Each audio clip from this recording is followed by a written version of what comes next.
उत्तर प्रदेश में बीजेपी विधायकों की हालत बिजार की तरह है, कोई घुसने नहीं दे रहा। 31 अक्टूबर को रालोद सबसे पहले अपना घोषणा पत्र जारी कर रही है ताकि कोई भी पार्टी आपके पास आती है तो आप ये कह सकें कि रालोद हमें ये सब दे रही है, आप क्या देंगे। मुरादाबाद की कांट विधानसभा की पहुंची लोकदल के राष्ट्रीय अध्यक्ष जयंत चौधरी। लोकदल के राष्ट्रीय अध्यक्ष जयंत चौधरी मुरादाबाद पहुंचे। जयंत चौधरी की जनसभा में कार्यकर्ताओं की भीड़ मौजूद रही। राष्ट्रीय लोकदल के राष्ट्रीय अध्यक्ष जयंत चौधरी का कार्यकर्ताओं ने जोरदार स्वागत किया। जयंत चौधरी ने जनसभा में पहुंचते ही पूर्व प्रधानमंत्री चौधरी चरण सिंह और अजीत सिंह की तस्वीर पर फूलमाला चढ़ाकर श्रद्धांजलि अर्पित की।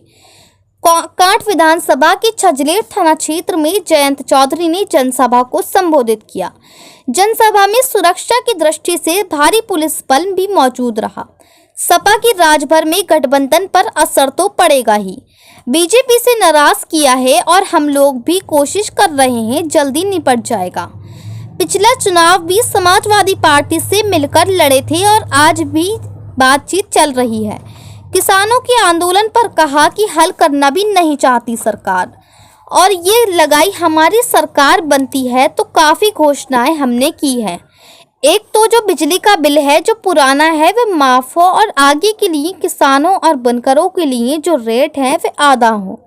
हमने रोजगार के लिए प्रदेश के युवाओं के लिए वायदा किया है ताकि उनके आगे के जीवन की जो संभावना है वे मिल पाए, और जो पीएम सम्मान योजना में 6,000 मिलते हैं वे किसानों को 12,000 और सीमांत किसानों को 15,000 तक दिलाने की बात की है।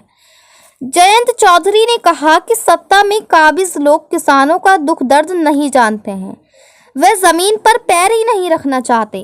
वहीं प्रदेश के मुख्यमंत्री में इतना गुस्सा है कि वे हमेशा मुगलों के खिलाफ ही लड़ते रहते हैं, जीने की बात करते हैं, जबकि किसानों को अब चाहिए कि गन्ने के भाव, किसानों को अपनी तरक्की के लिए गन्ने के भाव की ज़रूरत है। वहीं किसान अपनी उपज की अब दुगनी कीमत चाहते हैं। वहीं देश के नए मंत्री ज्योतिरादित्य सिंधिया कह रहे हैं कि वे किसानों के लिए नई योजना लेकर आए हैं। किसानों का अनाज अब हवाई जहाज के जरिए भेजेंगे। वहीं अब सरकार को जब 2 महीने से कम समय रह गया है तो ऐसे में सब नए किसानों के लिए वादे लेकर आ रहे हैं। वहीं किसानों को कोई गुमराह ना कर सके, इसके लिए उन्होंने 31 तारीख को अपना घोषणा पत्र घोषित करने का निर्णय लिया है, जिसमें किसानों के लिए, बुनकरों के लिए, मजदूरों के लिए, छात्रों के लिए, सभी के लिए कुछ ना कुछ है। वहीं सबसे पहले अपना घोषणा पत्र इसीलिए लेकर आ रहे हैं, यदि कोई दूसरी पार्टी अपनी घोषणा पत्र देने का वादा करे तो आप लोग उनसे ये कह सकें कि ये सब तो रालोद हमें दे रही है, आप कुछ नया बताएं। वहीं बीजेपी के विधायक अब बिजार की तरह घूम रही हैं, उन्हें कोई भाव नहीं दे रहा है और कोई घुसने भी नहीं दे रहा। बीजेपी में हालत ऐसी है कि कोई भी किसानों के ऊपर अत्याचार होने की बात विधायक या नेता बोल नहीं सकता। सबके बोलने पर पाबंदी लगी हुई है। चाहकर भी विधायक ये नहीं कह सकते कि किसानों के साथ अत्याचार हुआ है। वहीं हमारी सरकार यदि बनती है तो हमारे घोषणा पत्र में ये भी घोषणा है कि पुलिस कर्मियों की ड्यूटी का समय निर्धारित किया जाएगा, और वहीं अब 22 साल के युवा भी भर्ती में शामिल हो सकेंगे।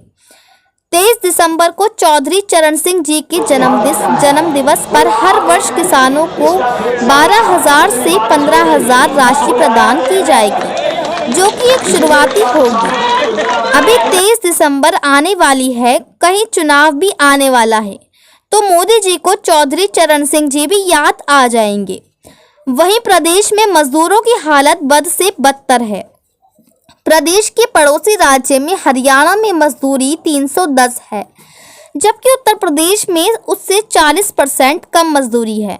यदि हमारी सरकार आती है तो नरेगा में हम 350 मजदूरी करेंगे। वहीं छात्रों के लिए भी गांव-गांव कंप्यूटर भी उपलब्ध कराएंगे। वहीं पूरे प्रदेश में दूध को लेकर कोई भी सब्सिडी नहीं है, जबकि हर राज्य में दूध को लेकर किसानों की सुविधा दी जा रही है। उत्तर प्रदेश एक ऐसा राज्य है जहां दूध किसानों को कोई भी लाभ नहीं है। हमारी सरकार बनती है तो हम किसानों को दूध पर भी बेनिफिट देंगे। 31 अक्टूबर को हम लखनऊ में अपना घोषणा पत्र जारी कर रहे हैं और सभी को आमंत्रित कर रहे हैं। आप सब आएं और हमारे घोषणा पत्र को ध्यान से पढ़ें और देखें। वहीं प्रदेश सरकार की हाल बद से बदतर है। यहाँ पर एक मंत्री है जो कहते हैं कि 5% लोग हैं जो पेट्रोल डीजल का कमाल करते हैं। वहीं कोई किसानों को आतंकवादी बताता है तो कोई उन्हें कुचल देता है।